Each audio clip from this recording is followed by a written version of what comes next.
Portal 2023 ఏప్రిల్లో మనకు వచ్చింది. సో అప్పటి నుంచి కూడా పోలీస్ డిపార్ట్మెంట్లో ఈ సెల్ ఫోన్ని రికవరీ చేసిన తర్వాత విక్టిమ్స్ని ఒక చోట పిలిపించి వాళ్ళకు హ్యాండ్ ఓవర్ చేయడం జరుగుతుంది. సో మన తెలంగాణ పోలీస్ అంటే డీజీ గారు, తర్వాత ఆల్ డిస్ట్రిక్ట్ యూనిట్ ఆఫీసర్స్, అదేవిధంగా మన సిపి సైబరాబాద్ సారు, వీళ్ళందరూ ఏంటంటే పెద్ద ఎత్తున ప్రజలకు మనం ఉన్నాము. సో వాళ్ళ బాధలను మేము షేర్ చేసుకుంటున్నాము, వాళ్ళ విలువైన ప్రాపర్టీని ఇస్తున్నాము. ఒకటి మనం ఏమవుతుందంటే మామూలుగా మనకు సెల్ మనం పోతుంటే ఒక సెల్ దొరుకుతుంది, మనకు ఎక్కడ ఒక సీట్ మీద మామూలుగా రోడ్డు మీద దొరుకుతుంది.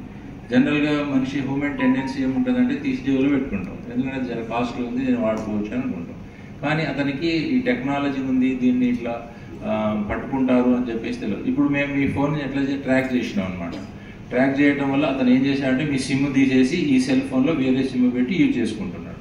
సో యూజ్ చేసుకున్నప్పుడు మనకు ఆ సెల్ ఫోన్ మన ఏదైతే పోగొట్టుకున్నా ఐఎంఈ నెంబర్లో ఫలానా సెల్ వాడుతుందని చెప్పేసి అన్నప్పుడు మనం అతనికి ఫోన్ చేస్తాం. సో ఇప్పుడు మీరే ఉన్నారనుకోండి, ఆ ఫోన్ మీరే తీసుకున్నారు, పోలీసులకు మీకు ఫోన్ వస్తుంది. ఫోన్ రాగానే మీరు జనరల్గా భయపడతారు, సార్ ఏమో సార్ ఇది కాదు సార్, నాది కాదు సార్ అని అంటాడు. అన్నప్పుడు ఆయనకు ఆటోమేటిక్గా సైకాలజీ తెలిసిపోదు, అబ్బా ఇదేదో ఉందిరా పోయి ఇదేదో దొరికిపోయినట్టుంది అని అనుకుంటాడు. అప్పుడు మనం ఏంటంటే అష్యూరెన్స్ ఇస్తాం వాళ్ళకు, ఏమని, బాబు ఇది కేసు రిజిస్టర్ చేయట్లేదు, దొరికిన సొమ్మును మాకు ఇచ్చేస్తే చాలు అని చెప్పేసి అంటారు. సో ఈ విధంగా ఏమవుతుంది అంటే మనిషి నేను దొంగతనం చేసినా తెలిసిపోతుంది అనే ఉద్దేశంతో చాలా వరకు మనకు రికవరీ కాలేకపోతుంది. సో వాళ్ళు ఏం చేస్తారు, కొంతమంది షాపులో అమ్మేస్తారు, ఇది నా పర్సనల్ నెంబర్ అని చెప్పి అమ్మేస్తారు, పర్సనల్ నాకు డబ్బులు ఉన్నాయని చాలా చీప్గా అమ్మేస్తారు. తర్వాత మేము ట్రాక్ చేసినప్పుడు అది ఆ షాప్ దగ్గర దొరుకుతుంది. అప్పుడు షాప్ దగ్గర దొరికినప్పుడు ఆటోమేటిక్గా వాడు లాస్ అవుతాడు కదా, సార్ నేను డబ్బులు ఇచ్చిన, 4,000 ఇచ్చిన, 5,000 ఇచ్చిన, 10,000 ఇచ్చిన అని చెప్పి అనుకుంటాడు. సో ఇది ఒకటి మనకు ఛాలెంజ్ ఉన్నది సొసైటీలో. అది ఏమవుతుందంటే విక్టిమ్స్ మనకు హ్యాపీగా ఉంటుంది, కాకపోతే మీరు వీడు నా సెల్ ఫోన్ని ఏం చేశాడో, ఎక్కడెక్కడ యూజ్ చేశాడో అని చెప్పేసి మనకు ఒకసారి ఒక వస్తువు పోయిన తర్వాత వాడు ఖరాబ్ చేసినాడని ఒకటి మైండ్లో ఇది ఉంటుంది. కాబట్టి పోయిన తర్వాత ఏం చేయాలనేది ఇప్పుడు ఏసీపీ గారు చెప్పారు.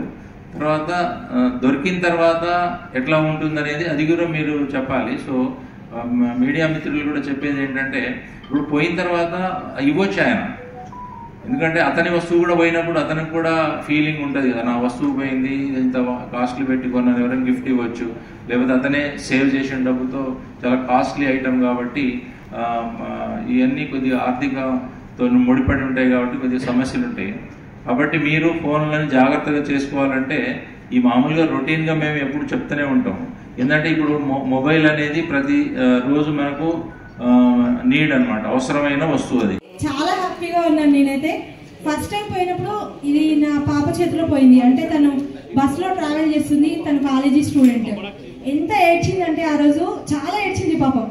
తను ఫస్ట్ టైం ఈ ఫోన్ తీసుకుంది, వాళ్ళు కాలేజీలో పీడిఎఫ్లు అవన్నీ చాలా ఉంటాయి కదా, చాలా కష్టపడి తీసుకున్నాం ఈ ఫోను, డాడీ కొనిచ్చిండు. 1 monthలోనే ఫోన్ పోయింది, చాలా ఏడ్చింది. పోలీస్ వాళ్ళందరూ అన్నారంట, అమ్మ ఏడవకి రా, నీకెందుకు, 10 daysలో మేము ట్రాక్ చేసి నీ ఫోన్ నీకు ఇస్తాము, ఏడవద్దని చాలా సపోర్ట్ చేశారంట. నిజంగానే 10 daysలో ఇచ్చారు. తను ఎంత హ్యాపీగా ఫీల్ అయిందంటే ఆ రోజు అసలు మాటలో చెప్పలేను నేను.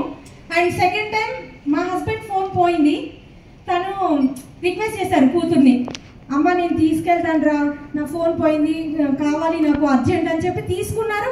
1/2 hourలో వెజిటేబుల్ మార్కెట్కి వెళ్ళారు, 1/2 hourలో ఫోన్ పోగొట్టుకున్నారు. ఆ రోజు చాలా ఏడ్చింది, డాడీ ఇది పోయిన ఫోను లక్కీగా దొరికింది, నా లక్కీ ఫోన్ని పోగొట్టావు నువ్వు, నేను లక్కీగా ఫీల్ అవుతున్నాను. దాని మీద ఒక చిన్న స్క్రాచ్ పడినా తను ఎంత ఫీల్ అయ్యేదంటే, డాడీ ఏంటి డాడీ ఇలా స్క్రాచ్ చేసావు, ఇది నా లక్కీ ఫోన్ కదా, ఎందుకు తీస్తావు, ఎందుకు యూజ్ చేస్తావు అంటుండే.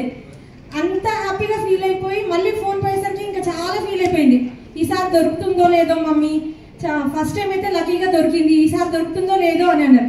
లక్కీ కాదండి, ఇక్కడ మన పోలీస్ వల్ల కష్టం ఇది, నేనైతే అలానే చెప్తాను, లక్కీ కాదు. వాళ్ళు ఎంతో కష్టపడితే కానీ ఈ ఫోన్ మళ్ళీ నా చేతికి రాలేదు.